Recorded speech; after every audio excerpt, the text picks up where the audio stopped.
नमस्कार। न्यूज 18 बिहार झारखंड के digital platform पे आप सभी दर्शकों का बहुत बहुत स्वागत। मैं राहुल ओझा आपके साथ। पश्चिम बंगाल में रामनवमी के आयोजन को लेकर सियासी घमासान मचा हुआ है। ममता बनर्जी सरकार और बीजेपी आमने सामने है। यह सब तृणमूल कांग्रेस के विधायक मदन मित्रा के एक बयान के बाद हुआ। मदन मित्रा ने कहा कि अगर कोई रामनवमी के त्यौहार पर तनाव पैदा करने की कोशिश करेगा तो वह पीटे बिना घर नहीं लौट पाएगा। मैं आपसे अनुरोध करता हूं कि अपनी ताकत दिखाने के लिए रामनवमी का दिन न चुनें। मदन मित्रा के इस बयान पर बीजेपी के पूर्व लोकसभा सदस्य दिलीप घोष ने पलटवार किया। उन्होंने कहा कि पहले तृणमूल कांग्रेस के नेता सीधे खड़े होना सीखे, फिर ऐसी चुनौती दें।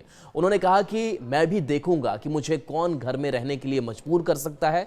पश्चिम बंगाल के विपक्ष के नेता शुवेंदु अधिकारी ने कहा था कि इस साल रामनवमी पर कम से कम 2000 रैलियां निकाली जाएंगी, जिनमें छोटी और बड़ी दोनों शामिल होंगी।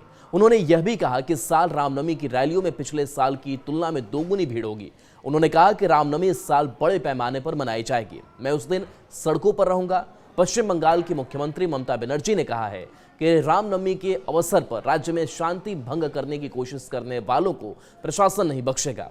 मुख्यमंत्री ने कहा कि दंगा जैसी स्थिति पैदा करने की कोशिश न करें। पश्चिम बंगाल के लोग दंगों के खिलाफ है। बीजेपी पर भी उन्होंने निशाना साधा। कहा कि हम रामकृष्ण परमहंस के उपदेशों का पालन करते हैं, न कि जुमला पार्टी के प्रचारों का। वहीं यह मामला हाईकोर्ट भी पहुंचा। कोलकाता हाईकोर्ट की तरफ से ममता सरकार को झटका भी लगा। कोलकाता से सटे हावड़ा में रामनवमी का जुलूस निकालने की इजाजत दे दी गई है। रामनवमी 6 अप्रैल को मनाई जाएगी। कोर्ट ने कुछ शर्तें भी हालांकि रखी है। हाईकोर्ट ने हावड़ा में रामनवमी का जुलूस निकालने की इजाजत देते हुए कहा कि इसमें हथियारों की इजाजत नहीं रहेगी। अदालत ने बाइक रैली निकालने या डीजे बजाने पर भी पाबंदी लगाई है।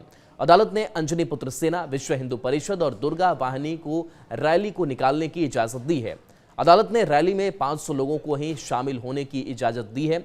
अदालत ने कहा कि सभी जुलूस जीटी रोड के एक ही मार्ग से होकर निकलेंगे। इसके साथ ही अदालत ने पुलिस को हालात पर नजर बनाए रखने को कहा है।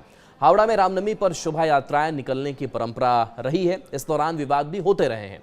पुलिस ने इस साल सुरक्षा को ध्यान में रखते हुए जीटी रोड के रास्ते पिछले 15 सालों से चली आ रही पारंपरिक रामनवमी शोभा यात्रा की इजाजत देने से इनकार कर दिया था। पुलिस के इस आदेश के खिलाफ अंजनी पुत्र सेना हिंदूवादी संगठन ने हाईकोर्ट का दरवाजा खटखटाया था। हालांकि अब जो रामनवमी की शोभा यात्रा है वो निकलेंगी, लेकिन इसके लिए जो कोर्ट की शर्तें रखी गई है उस शर्तों के हिसाब से ही यह यात्रा निकलेगी।